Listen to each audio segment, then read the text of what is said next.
नमस्कार दोस्तों, मैं आपका अपना अनिल जसपति। आज हम अनिवार्य हिंदी कक्षा 12 में एक प्रश्न पूछा जा रहा है डायरी लेखन से संबंधित। डायरी क्या है, डायरी के प्रकार कितने होते हैं, डायरी की प्रमुख विशेषता कौन कौन सी होती हैं, ये आज हम जानेंगे। देखिएगा, डायरी किसे कहते हैं। परिभाषा देखिएगा या परिचय देखिएगा। डायरी को रोजनामचा, डायरी को रोजनामचा, तवारीख, बही, दैनिकी व दैनंदिनी कहते हैं। सीधा सीधा पता लग गया कि डायरी के अन्य नाम है रोजनामचा, तवारीख, बही, दैनिकी व दैनंदिनी। बही, प्राचीन काल में राजा महाराजा जो लेखा जोखा लिखते थे वो बही में लिखते थे, इसलिए यहां पर बही का प्रयोग भी किया गया है।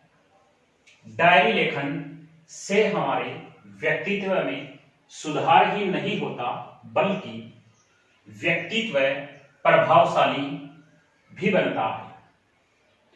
हमारे व्यक्तित्व में सुधार ही नहीं होता है डायरी लेखन से, परंतु हमारा जो व्यक्तित्व है वो प्रभावशाली भी बनता है। डायरी लेखन से स्वभाव में कशिश, खिंचाव, डायरी लेखन से स्वभाव में कशिश उत्पन्न होती है, अर्थात खिंचाव उत्पन्न होता है, अच्छा लगता है। अगर हम डायरी लिखना प्रारंभ करते हैं तो हमारा मन करता है कि हम डायरी लिखते रहें। डायरी लेखन से हमारी वैचारिक व स्मरण शक्ति बढ़ती है। विचारों की सोचने की शक्ति और स्मरण जो शक्ति है वह भी बढ़ती है डायरी लेखन से।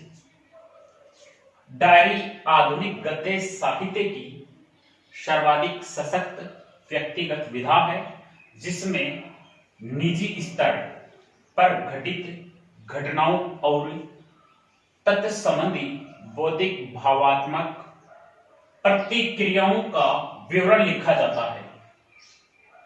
जीवन परिवर्तनशील है और गतिशील है। हम सभी जानते हैं कि हमारा जो जीवन है वह परिवर्तनशील और गतिशील है। जिंदगी में अनेक परिवर्तन होते रहते हैं, अतः वह प्रत्येक दिन एक नए अनुभव का साक्षी बनता है।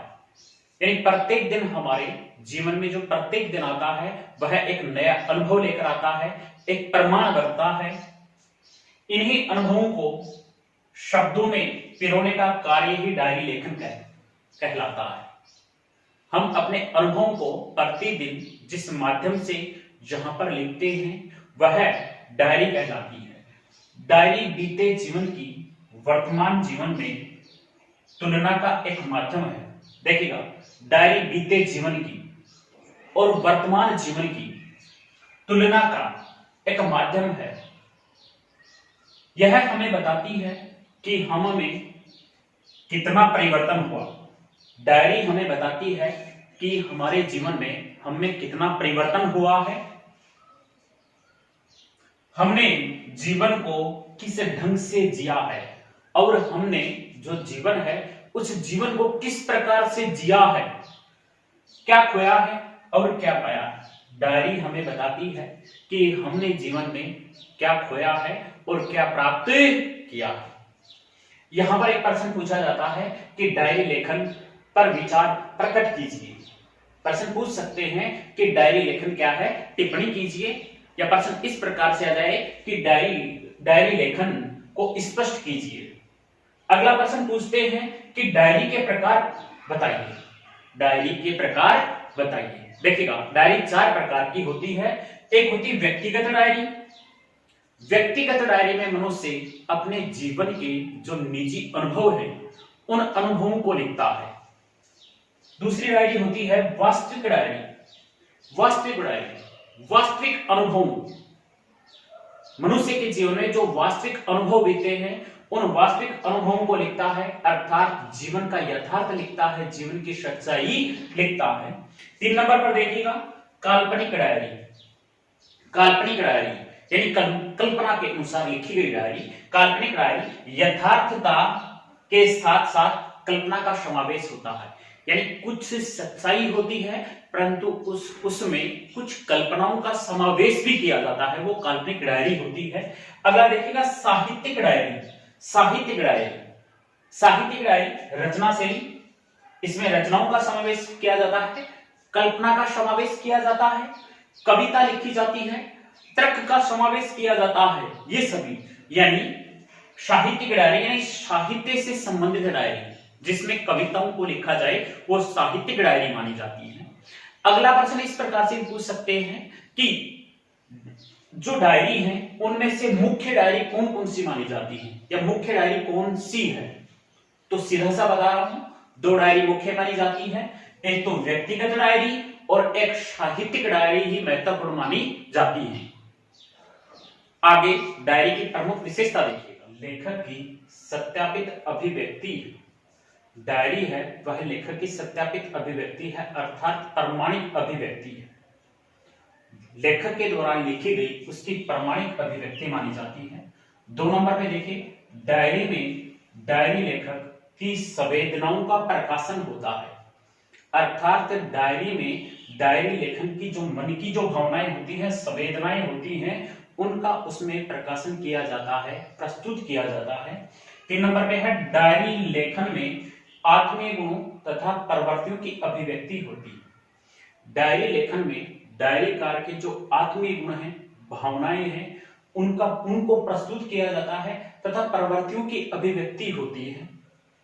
अगला देखिए, डायरी लेखक समय और स्थान आदि को लेकर अनुभवों को व्यक्त करता है। समय और स्थान, डायरी लेखक जो है वह समय और स्थान आदि के लेकर अनुभवों को व्यक्त करता है।